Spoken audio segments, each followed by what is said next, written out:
বাংলার এক সবুজ হৃদয়, যেখানে মেঘ ছুঁয়ে যায় পাহাড়ের চূড়া আর নদী আঁকড়ে ধরে হাজার বছরের গল্প। প্রতিটি প্রভাত এখানে এক নতুন canvas.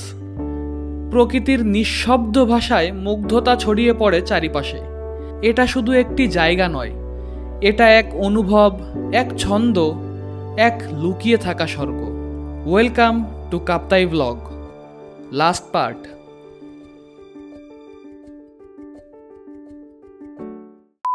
Hello everyone, good morning. সবাই ঘুম থেকে উঠে দৌড়াচ্ছে, কারণ আমাদের সবার সাথে একটা কমপ্লিমেন্টারি ব্রেকফাস্ট আছে, অ্যান্ড 10টার ভিতরে যদি আমরা না যাই ওইটা দিবে না। আর এরা টাইম নিয়ে অনেক বেশি কনসিয়াস। যদি টাইম পার হয়ে যায় তো টাইম পার হয়ে গেছে, এরপরে আর খাবার দিবে না। তো এখন আমরা সবাই ঘুমের তো উঠে দৌড়াচ্ছি যে যেন ব্রেকফাস্টটা করতে পারি। সকালে ব্রেকফাস্টে ছিল খিচুড়ি, চিকেন, ডিম ভাজি, আনারস, হালুয়া। তো অনেক খাবারই দিছিল, অ্যান্ড অ্যাজ ইউজুয়াল ওদের খাবার অনেক ভালো ছিল। তো খাওয়া দাওয়া শেষে আমরাও বের হয়ে পড়ি, অ্যান্ড সবাই আমাদের লাগেজ টাগেজ নিয়ে রওনা দেয় আমাদের নতুন গন্তব্য পড হাউসের দিকে। আসার সময় প্রতিটা মুহূর্ত যেমন আনন্দের ছিল, বিদায়ের মুহূর্তটা ঠিক তার বিপরীত। তারপরও এই স্বাদুপানির জলাশয় দেখে আপনার মন নরম হতে বাধ্য। যেভাবে এসেছিলাম ঠিক সেভাবে আবার ফিরে যাই। বোট আমাদের নামায় দেয় বিজয় সরণি। মেইন সমস্যা শুরু হয় এখান থেকে সিএনজি নিয়ে আমাদের যাওয়া লাগবে 40 কিলো দূরে, যেখানে আমাদের নতুন রিসোর্ট পড হাউস। তো এরা অনেক ভাড়া চাচ্ছিল, কিন্তু আমাদের সাথে আরমান ছিল যে কিনা এদের লোকাল ল্যাঙ্গুয়েজ বুঝতো, যার জন্য ওদের সাথে বার্গেনিং করতে সুবিধা হয়।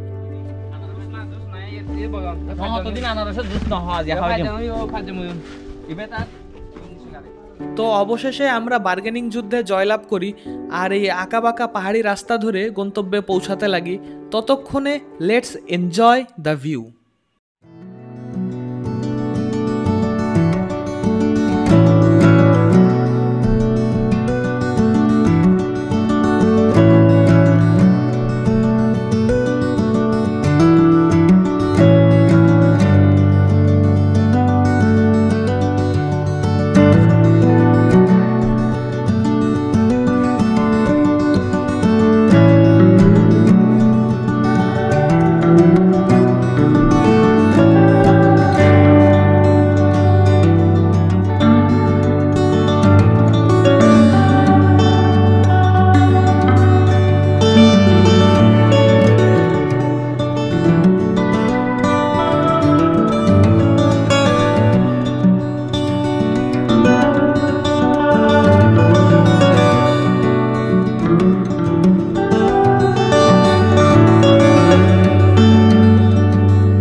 সিএনজিতে করেই শুরু হয় আমাদের যাত্রা।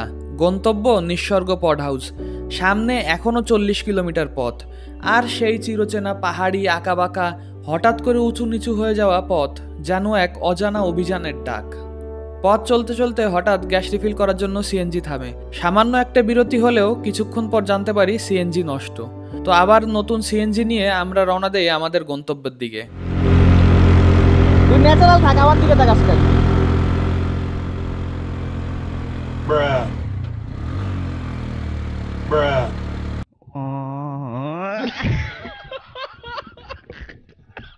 भाई चेक पर सावधान मत दिवे भाई।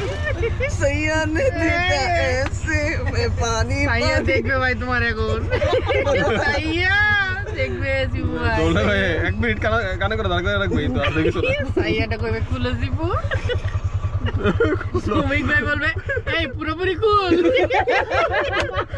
হয় না এই তুমি ওর ব্যাগটা লাল ব্যাগ ওরে আমি তো কইবে কালারের সাথে ম্যাচ করে দি আঙ্কেল পুরো সিএনজি যখন আমরা একসাথে কানে ধরবো গ্রুপ কানে ধরা গ্যাং ব্যাং।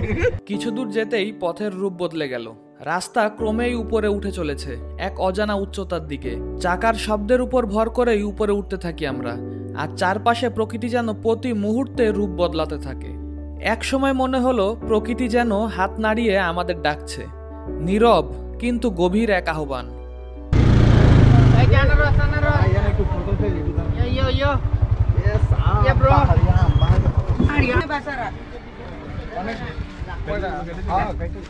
আমরা তো 3-4-5 টন আমাদের 3-4 জোড়া দেখ একটু কমায় কম রাখেন আমরা 3 জোড়া দেন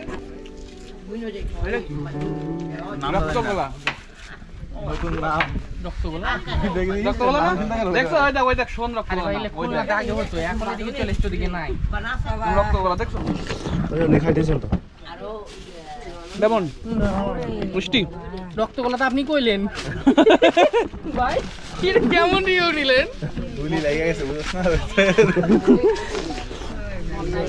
ভালো আছে ভাই একটু ইউনিক টেস্ট যাওয়ার পথে এরকম একটা পরিবেশ দেখে আমরা দাঁড়াইছি, চারিপাশে পাহাড় আর পাহাড়, আর এপাশে মেঘ হয়ে আসছে তো যার জন্য আরও সুন্দর লাগতেছে। যদি এরকম মেঘ চলতে থাকে আর যদি একটু বৃষ্টি হয় জোশ ওয়েদার, শান্তি পাবো। আদারওয়াইজ এইখানে মারাত্মক গরম। আর পাহাড়ি অঞ্চলে গেলে ফল খাওয়ার মাস্ট ট্রাই করবেন, কারণ পাহাড়ি অঞ্চলের ফল ফ্রুট অনেক মজার হয়। যেমন আমরা শুধু আনারস খাওয়ার জন্য দাঁড়াইছি রাঙামাটিতে। রাঙামাটির আনারস এত মিষ্টি বলার মতো না। তো এখন বেরোয় যাব, আর যদি এবার বৃষ্টি হয় পড হাউসে রিসোর্টে গেলে অনেক শান্তি।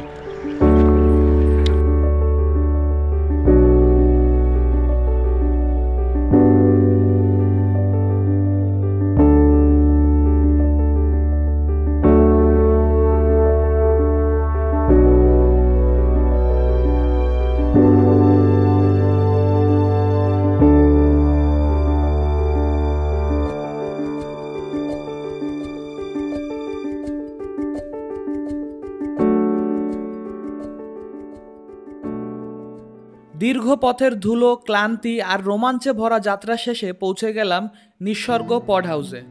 প্রথমেই চোখে পড়বে রাস্তার পাশে ওদের রেস্টুরেন্টটা।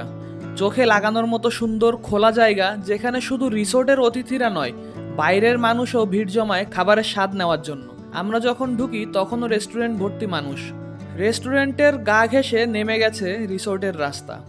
আমরা ধীরে ধীরেই সে পথ ধরে নেমে যাই। রিসেপশনে গিয়ে সব ফর্মালিটিস সেরে ফেলি, হাসি মুখে অভ্যর্থনা করে নেয় রিসোর্টের কর্তৃপক্ষ। এরপর রুমের চাবি, খাবার আর কায়াকিংয়ের টোকেন নিয়ে আমরা চলে আসি রুমের দিকে। এই ঘরগুলো আর 5টা রিসোর্টের মতো নয়। ত্রিভুজাকৃতি ছোট ছোট কটেজ, বাঁশ আর কাঠের মিশেলে তৈরি। থাই পড হাউসের আদলে গড়া এক একটা ছোট্ট কুটির। আর এই পড হাউসের সামনের পরিবেশটা কিছুটা এইরকম। এখানে 2 ক্যাটাগরির হাউস আছে। উপরেরগুলো একটু বড়, যেগুলো কিনা এসি, আর নিচেরগুলা একটু সাইজে ছোট, যেগুলো নন এসি। ভিউ ভালোভাবে বোঝার জন্য আমরা নন এসি অর্থাৎ নিচের হাউসগুলো নিছিলাম। এখানের প্যাকেজ সম্পর্কে জানতে চাইলে ওদের ফেসবুক পেজে নক দিলে সব জানতে পাবেন। তো এত বড় জার্নি শেষে আমরা সোজা চলে যাই দুপুরের খাবার জন্য। তো একটু জানিয়ে রাখি, দুপুরের খাবারও এই প্যাকেজের ভিতর ইনক্লুড ছিল। প্যাকেজে খাবারের পরিমাণও বেশি ছিল এবং গুণগত মান ও স্বাদের দিক দিয়েও অনেক ভালো ছিল। তো এই কেবল খাওয়া দাওয়া করে আসলাম। রাঙামাটিতে প্রত্যেকটা রিসোর্টের একটাই রুল, সেটা হচ্ছে গিয়ে খাবারের টাইম স্ট্রিক্টলি মেনটেন করা। যদি টাইম বলে থাকে 1টা থেকে 5টার পরে গেলে আবার খাবার পাওয়া যাবে না। তো ওরা টাইম খুবই স্ট্রিক্টলি মেনটেন করে। আর প্রচণ্ড গরম। আমরা তো প্রথম দিন এসি রিসোর্ট নিছিলাম, বাট পরের দিন মনে করছি যে ভিউ ভালো হওয়ার জন্য সামনের রিসোর্টগুলো নিছি, বাট এই সামনের পড হাউসগুলো নিছি। বাট এইগুলো নন এসি, কিন্তু এত গরম ভাষায় বলার মতো না। তো রাঙামাটি আসলে নন এসি কোনো রুম নেওয়া যাবে না, নিলেই বিপদ। আর যদি এখনের মতো ওয়েদার হয় 39-40, খুবই জঘন্য অবস্থা। কিন্তু এইখানের ভিউটা অনেক জোস, অনেক সুন্দর। যেটা দেখাই,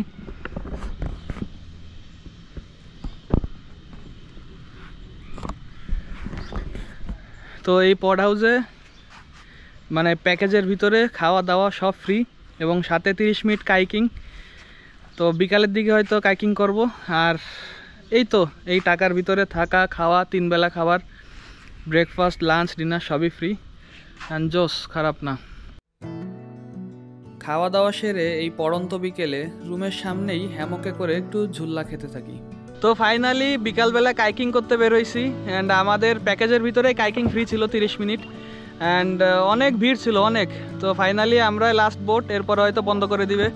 বাট 2 পাহাড়ের মাঝখান দিয়ে কাইকিং করার যে মজা, জোস, আর যেহেতু সন্ধ্যার আগ মুহূর্ত তো সূর্য নাই, গরম নাই, জাস্ট একটা ঠান্ডা বাতাস।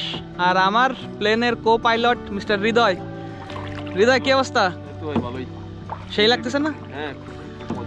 আমার মতো পাইলট পাইছো, মজা তো লাগবেই। হৃদয় হৃদয় বাইরে যাইতেছে, হৃদয় হৃদয় হৃদয় বাঁকায় না বাঁকায় না বাঁকায় না বাঁকায় না। ঠিক আছে, এই হচ্ছে আমার কো পাইলট ওস্তাদ। বাই বাই বাই যাবে বাই যাবে বাই। হ্যাঁ শাবাশ, এই তো ডাই প্লাস্টিক বরাবর, ডাইনে ডাবল, বাই বরাবর বাই বরাবর। ওকে ওস্তাদ, বাই প্লাস্টিক, সোজা যাবো। ঠিক আছে, তো এই হচ্ছে আমার কো পাইলট। Let's go. পানিতে এত স্রোত আমাদের টানতে টানতে পিছে নিয়ে যাচ্ছে। কো পাইলট দিয়ে অ্যাটাক দিচ্ছি সামনের দিকে যাওয়ার, সামনে যাওয়া যাচ্ছে না, হাফসাই গেছি। হ্যাঁ, কিন্তু আমরা ঘাটে পৌঁছাবো কিভাবে হৃদয়? আচ্ছা, নেচারে তো যে জায়গায় নিয়ে যাচ্ছে, আবার হোটেল খরচ দিয়ে থাকা না লাগে। তো আবার রেডি অ্যাটাক, আমরা সামনে আগাই। এই মানে একটা বাড়ি খাবো এখন। এই ওই যে ওই যে ওই যে এই যে জীবন যেরকম চলে যাচ্ছে সেরকম আমরাও পানির সাথে ভেসে যাচ্ছি। কই যাব জানি না হৃদয়, ভেসে তো যাচ্ছি, স্রোত তো বেশি। জীবন স্রোত, নদীর স্রোত, যেদিকে যাবে ওদিকে যাব। তো এখন যাই, স্রোতের সাথে যাইতে থাকি। কই যাব জানি না, জীবনের রহস্যই থেকে গেল। হ্যাঁ, যদি এখন একটা কুমির উঠে হৃদয়, ওর সাথে তো একটা ফাইট চলবো না। ছোট কুমির হইলে একটা ফাইট দেওয়া যাবে, কিন্তু কুমির যদি বড় হয় তাইলে তো সমস্যা। আর একটা এই আর একটা বড় ডাল গাছ, এ বাড়ি খাবো শিওর, ফর শিওর। খাইলাম ভাই, বেশি স্রোত হৃদয়। ও ও বেশি স্রোত। ঠিক আছে, বিষয় না। তো এই হচ্ছে আমাদের কাইকিং এর অবস্থা। জিরো স্কিল না, স্কিল কিন্তু আছে, আমার কিন্তু ফুল মাস্টার কাইকিং এ। হ্যাঁ, কিন্তু স্রোত একটু সমস্যা হয়ে গেছে। হৃদয়, পাহাড়েতে মনে হচ্ছে এখন একটা ভাল্লুক টাল্লুক যদি লাভ দেয়, প্রথমে তো খাবে আমারে। তুমি তো পিছে আসো, তোমার সাঁতার পারো না, তাহলে তো তোমার পানির নিচের রহস্যময় জীব তোমার খেয়ে ফেলবে।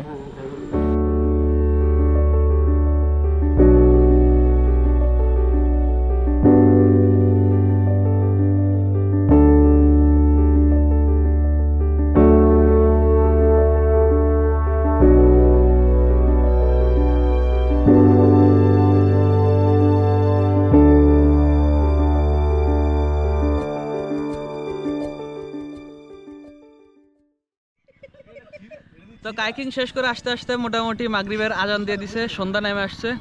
তো আমাদের আর কোনো অ্যাক্টিভিটি নাই, কিন্তু এই রিসোর্টের আশেপাশে এই চালের কিছু বসার জায়গা আছে, ঝুল্লা আছে, দোলনা আছে। তো এইখানেই থাকবো, তো সবাই চিল করবো, এইভাবে আজকে পুরো রাত যাবে ইনশাল্লাহ। আজকে আমরা গতকালকের থেকেও খুব ভালো সময় পার করব, দেখা যাক ইনশাল্লাহ। এবার তো বৃষ্টি হওয়ার সম্ভাবনা আছে শিবু, নাকি? আমরা দেখলাম যে অল্লা বল্লা উঠতেছে। রাত নামার সঙ্গে সঙ্গে এই পড হাউস যেন এক জাদুকরী আলোয় সেজে ওঠে। পড হাউসের রাতের আলোকসজ্জা যেন অন্ধকারকে ভয় না পেয়ে ভালোবাসতে শেখায়। এই আলোগুলো ঠিক যেন নিশুতি রাতের পথ প্রদর্শক। রাত যখন ধীরে ধীরে পাহাড়ের কোলে নেমে আসে, তখন পড হাউসের ছোট রেস্টুরেন্টের দিকে পা বাড়াই আমরা। সময় মতো খেতে না গেলে রাতের খাবার আর কপালে জুটবে না। রাতের খাবারের প্যাকেজে যা ছিল আমরা চেঞ্জ করে পছন্দ মতো খাবার অ্যাড করে নেই। খাবারের স্বাদ ও গুণগত মান অ্যাজ ইউজুয়াল ভালো ছিল।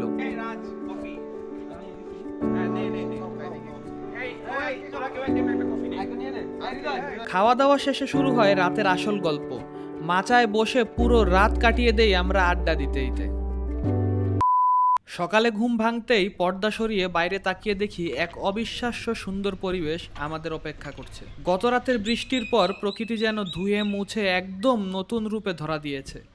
সকালের নাস্তার সময় পার হওয়ার আগেই দৌড়ে গিয়ে নাস্তা সেরে ফেলি, আর এরপর রিসোর্টে ফিরে হ্যামকে ঝুলে অনুভব করতে থাকি অপার্থিব হাওয়া। ঠান্ডা, সতেজ আর একরাশ শান্তি মিশে আছে এই হাওয়ায়।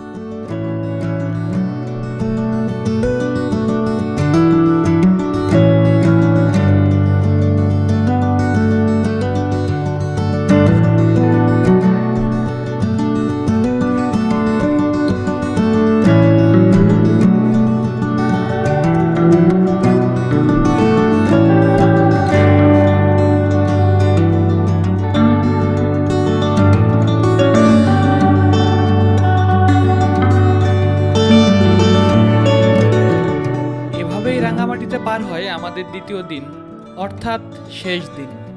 আজকের ভিডিও এখানে শেষ করছি। নতুন দিনে নতুন কোনো গল্প শোনার আমন্ত্রণ জানিয়ে আজকে বিদায় নিচ্ছি। দেখা হচ্ছে নতুন কোনো ভিডিওতে। Till then keep smiling, piece.